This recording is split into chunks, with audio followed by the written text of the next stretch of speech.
Zee 24 तास एक पाऊल पुढे। झी 24 तासनं कोल्हापुरातल्या मटक्याच्या व्यवसायाचं स्टिंग ऑपरेशन करून पर्दाफाश केला होता। झी 24 तासनं दाखवलेल्या वृत्तानंतर पोलीस खडबडून जागे झालेत।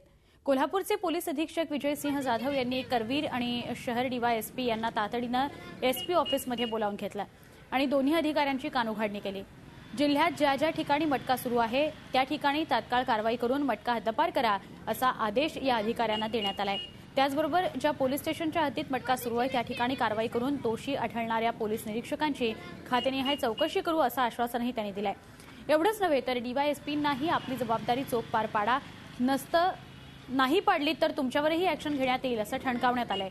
एसपींच्या आदेशानंतर कोल्हापूर शहरात ज्या ठिकाणी काल राजरोसपणे मटका सुरू होता त्या ठिकाणचा मटका झी 24 तासच्या बातमीनंतर बंद झालेला आहे।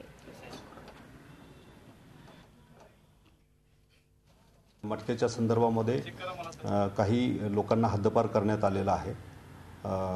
मुंबई पोलीस ॲक्ट 55च्या टोळ्याप्रमाणे काही लोकांच्यावर एमपीडीएची सुद्धा ॲक्शन सुरू आहे। त्याच्यामध्ये सुद्धा आपल्याला यश येईल नजीकच्या काळामध्ये आणि गेल्या 6 महिन्यामध्ये 6 टोळ्या आपण 55 प्रमाणे हद्दपार केलेल्या आहेत आणि यापुढे सुद्धा ही कारवाई सातत्याने चालूच राहणार आहे। जे अधिकारी याच्या संदर्भामध्ये गांभीर्याने घेत नाहीत त्यांच्याबाबतचे वेगळा विचार आणि त्यांच्यावरचं वेगळं शासन त्यांना खातेनिहाय करण्याची कार्यपद्धती यापूर्वी केलेली आहे, यापूर्वी सुद्धा पुढे सुद्धा चालू राहील। झी 24 तास एक पाऊल पुढे।